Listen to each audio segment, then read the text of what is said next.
അഴിമതിയുമായി ബന്ധപ്പെട്ടുള്ള വിവാദത്തിൽ Sujith ദാസിന് clean chit നൽകിയിരിക്കുകയാണ്. അത് സ്വാഭാവികമാണല്ലോ, ക്ലീൻ ചിറ്റ് കൊടുക്കുമല്ലോ.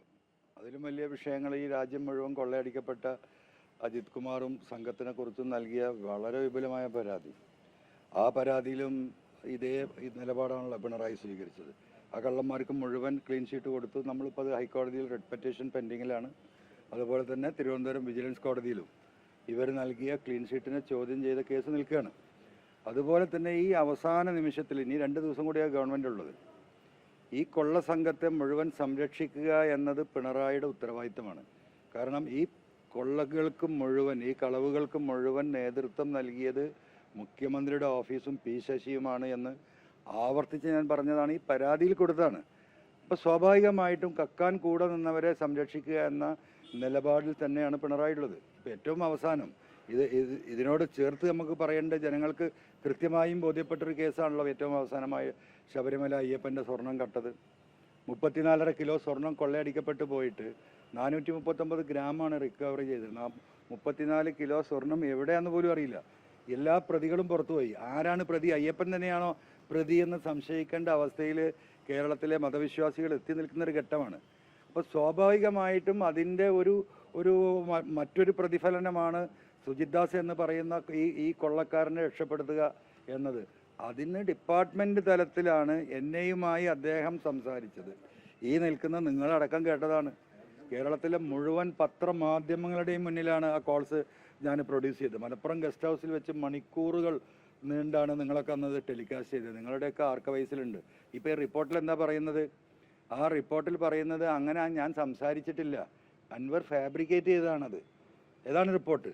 അതിന് ഞാൻ തെളിവ് കൊടുത്തില്ല. തെളിവ് കൊടുക്കണമെങ്കിൽ എന്നെ വിളിക്കണ്ടേ? ഒരു കേസിൽ ഇവിടുത്തെ നിയമം അനുസരിച്ച് ഒരു ആൾ പരാതി കൊടുത്താൽ അന്വേഷണ ഉദ്യോഗസ്ഥൻ ആദ്യം ചെയ്യേണ്ടത് പരാതി നൽകിയ വ്യക്തിയിൽ നിന്നും മൊഴിയെടുക്കണം.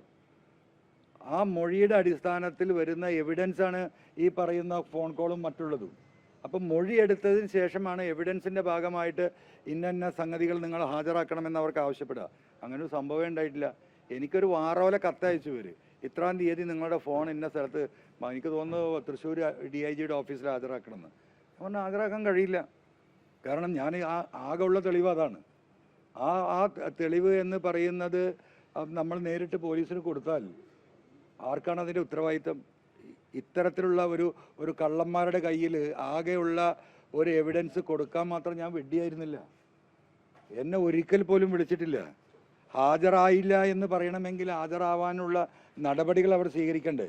എനിക്ക് കേരളത്തിലെ പോലീസ് സ്റ്റേഷനിൽ മുഴുവൻ കയറി ഇറങ്ങിയിട്ട് ഞാൻ ഹാജരാവണോ എന്ന് ചോദിക്കണോ? പച്ചക്കള്ളമാണ്. കത്തുന്ന പുരക്ക് ഊരുന്ന കഴുക്കോല് ലാഭം എന്ന് നമ്മുടെ ജനങ്ങൾ പണ്ട് പറയാറുണ്ട്, പഴമക്കാർ. എന്ന് പറഞ്ഞതുപോലെ ഇത് അവസാനിക്കുകയാണ്. അപ്പം ഇനി ഇതിൽ രക്ഷപ്പെടുത്തിയെടുക്കാനുള്ള ഈ കള്ളനും കൂടിയേ ഉള്ളൂ. ആ കള്ളനും കൂടി ഒരു വൈറ്റ് പേപ്പറിൽ ഒരു ഷീറ്റ് കൊടുത്ത് രക്ഷപ്പെടാം എന്ന് പിണറായിയും ഈ അജിത് കുമാറും സുജിത് ദാസും ഒക്കെ കരുതുന്നുണ്ടെങ്കിൽ ഇവിടെ നിയമവ്യവസ്ഥയുണ്ട്, പുതിയൊരു ഗവൺമെൻറ് വരാനുണ്ട്. നമ്മളത് കോടതി വഴി തന്നെ അതിനുള്ള സ്റ്റെപ്സ് നമ്മളെടുക്കും. ആ സ്റ്റെപ്സ് എനിക്ക് എടുക്കണമെങ്കിൽ ഈ അന്വേഷണം തള്ളി എന്ന് അതിൻ്റെ റിപ്പോർട്ട് എനിക്കും തരണം. അങ്ങനെ തന്നിട്ടില്ല. അപ്പോൾ നമുക്ക് കോടതിയെ സമീപിക്കാനുള്ള സ്റ്റെപ്സിലേക്ക് പോകണമെങ്കിൽ അവർ ആ ഇതിൻ്റെ ഈ അന്വേഷണം അവസാനിപ്പിച്ചതിൻ്റെ നോട്ടീസ് നമുക്ക് നൽകണം. അത് നൽകുന്ന മുറക്ക് നമ്മൾ കോടതിയെ സമീപിക്കും. ഈ അന്വേഷണ റിപ്പോർട്ടിൽ പറഞ്ഞതുപോലെ തന്നെ ഫോൺ ഹാജരാക്കിയില്ല, റെക്കോർഡ് ചെയ്ത ഫോൺ എന്ന് പറയുന്നത് പ്രധാനപ്പെട്ട ഒരു തെളിവാണ്. അത് ഹാജരാക്കിയില്ല എന്ന് മാത്രമല്ല അങ്ങ് യാതൊരു വിധത്തിലും സഹകരിച്ചില്ല എന്നുകൂടി. അത് പച്ചക്കള്ളമാണ്. ഫോൺ ഞാൻ ഹാജരാക്കിയിട്ടില്ല. ഫോൺ ഹാജരാക്കണമെങ്കിൽ അതിൻ്റെ സ്റ്റെപ്സ് എടുക്കണം. അവർ പറയുന്നത് പോലെ ഏതെങ്കിലും ഒരു പോലീസ് സ്റ്റേഷനിൽ ഒരു കവറിലാക്കി കൊണ്ടു കൊടുക്കേണ്ട ഫോണല്ല. കേരളത്തിലെ 3.5 കോടി ജനങ്ങളെ ബോധ്യപ്പെട്ടിട്ടുള്ള, എന്താണ് അദ്ദേഹം പറയുന്നത് മരമുറി കേസുമായി ബന്ധപ്പെട്ടിട്ട്? അതിൽ നിന്ന് ഞാൻ കൊടുത്ത പരാതി സാർ പിൻവലിക്കണം, അതിനാ കാലി പിടിക്കുന്നത്. ഈ പറയുന്ന സ്വർണ്ണക്കള്ളക്കടത്ത് നിങ്ങൾക്കൊക്കെ അറിവുള്ള കേരളത്തിലെ ജനങ്ങൾക്കറിയാം. ഇതിനൊക്കെ പുറമെ അദ്ദേഹം താമസിക്കുന്ന സർക്കാരിൻ്റെ കെട്ടിടം, ക്യാമ്പ് ഓഫീസിൻ്റെ മുറ്റത്തുള്ള മരം മുറിച്ച് കൊണ്ടുപോയി ഫർണിച്ചർ ഉണ്ടാക്കാനുള്ള ഒരു മാനസികാവസ്ഥ ഒരു IPS ഓഫീസർക്കുണ്ടെങ്കിൽ അവനെ എത്രമാത്രം കള്ളനാണെന്ന് മനസ്സിലാക്കിയാൽ മതി. കോടാനക്കോടികൾ എയർപോർട്ടിൽ നിന്ന് അടിച്ചു മാറ്റിയിട്ടുണ്ട്. അപ്പോൾ അങ്ങനെയുള്ള ഒരു പെരുങ്കള്ളനാണ്. അദ്ദേഹത്തിൻ്റെ ശരീരത്തിലും അദ്ദേഹത്തിൻ്റെ രക്തത്തിലും ഈ കളവ് എന്താ പറയുക യഥാർത്ഥത്തിൽ അലിഞ്ഞു ചേർന്നിരിക്കുക.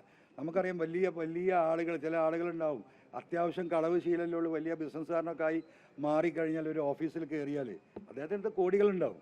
പക്ഷേ ആ ഓഫീസിൽ നല്ലൊരു പേന ആ ടേബിളിൽ കണ്ടാൽ അതെടുത്ത് പോക്കറ്റിൽ കുത്തുന്ന ഒരു തരത്തിലുള്ള സൈക്കിക് ആളുകളുണ്ട് നാട്ടിൽ.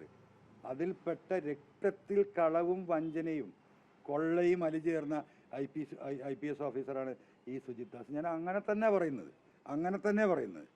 അല്ലെങ്കിൽ ഈ കോടികളുള്ളവൻ ആകെ 25,000 രൂപൻ്റെ ഒരു മരമാണിത്. കോടികൾ വിലയുള്ള മരമൊന്നുമല്ല. 25,000 രൂപയുടെ വിലപിടിപ്പുള്ള ഒരു മരം പോലും സർക്കാർ ക്യാമ്പ് ഹൗസിൻ്റെ മുറ്റത്തുനിന്ന് മുറിച്ച് ഫർണിച്ചർ ഉണ്ടാക്കണമെന്നൊരു വ്യക്തിക്ക് തോന്നണമെങ്കിൽ എത്രത്തോളം തരം താഴ്ന്ന മാനസികാവസ്ഥയാണ് ഈ വ്യക്തിക്ക് എന്ന് നിങ്ങൾ മനസ്സിലാക്കിയാൽ മതി. അത് ഇവിടെ അവസാനിക്കുന്നില്ല. ഈ പോരാട്ടം ഇവിടെ തുടങ്ങുകയാണ്. നമുക്ക് അടുത്ത സ്റ്റെപ്പ് എടുക്കാൻ വലിയ റിപ്പോർട്ടിൻ്റെ കോപ്പി നമുക്ക് തരട്ടെ, അപ്പോഴല്ലേ നമുക്ക് അടുത്ത സ്റ്റെപ്പ് എടുക്കും. ഇതുവരെ എന്താ പറയുക, നമ്മൾ വേഗിലായിരുന്നു. എന്തുകൊണ്ടാണ് ഇത്രയും നീട്ടിപ്പോയത്? 1.25 കൊല്ലമുണ്ടായ സംഭവം, ഈ ഫോൺ കോളിൻ്റെ ഈ അന്വേഷണം, ഈ തെരഞ്ഞെടുപ്പിൻ്റെ തലേ ദിവസം, ഒരു ഗവൺമെൻറ് അവസാനിക്കുന്നതിൻ്റെ തലേ ദിവസമാണ് കേരളത്തിൽ അത് പുറത്തേക്ക് വിടുന്നത്. അത് തന്നെ കള്ളത്തരല്ലേ? അപ്പോൾ നമുക്ക് നോക്കാം, അത്രയല്ലേ പറ്റൂ. തീർച്ചയായിട്ടും റിപ്പോർട്ട് കിട്ടിയാൽ നമ്മൾ കോടതിയെ സമീപിക്കും. അതല്ലാതെ വേറൊരു മാർഗ്ഗം എന്നെ സംബന്ധിച്ചില്ല. ഇവിടെ കൊടുത്ത എല്ലാ കേസുകളും അങ്ങനെ തന്നെയാണ്. ഇപ്പോൾ എത്ര IAS ഓഫീസർമാരാണ് ഈ സർക്കാർ നടത്തിക്കൊണ്ടിരിക്കുന്ന കൊള്ളയെക്കുറിച്ചിട്ട് ഓരോ ദിവസവും പറഞ്ഞുകൊണ്ടിരിക്കുന്നത്? ഇവിടുത്തെ PWD മന്ത്രി തന്നെ, ഇപ്പോൾ ഈ പറയുന്ന IAS ഓഫീസറിന് PWD സെക്രട്ടറി ആയിരുന്ന ബിജു പ്രഭാകർ, അദ്ദേഹം 3-4 ദിവസം മുമ്പ് നടത്തിയ വെളിപ്പെടുത്തൽ എന്താ? 91 ദിവസം അദ്ദേഹത്തെ പ്രവർത്തിക്കാൻ സമ്മതിച്ചുള്ളൂ. എന്താണ്? ഒരു വർക്കിൽ 65 കോടി റുപ്യ അടിച്ചു മാറ്റിയെന്ന് അദ്ദേഹം പറയുന്നത്.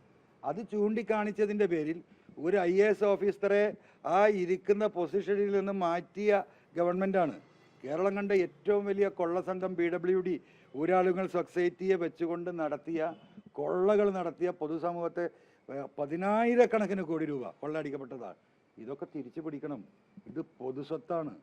അതിന് വരാനിരിക്കുന്ന ഗവൺമെൻറ് ശക്തമായ നടപടികളും നിലപാടുകളും ഇത്തരം കാര്യത്തിലുണ്ടാകും. അതിനു വേണ്ടിയിട്ട് കേരളത്തിലെ ജനങ്ങൾക്ക് കാതോർക്കാം.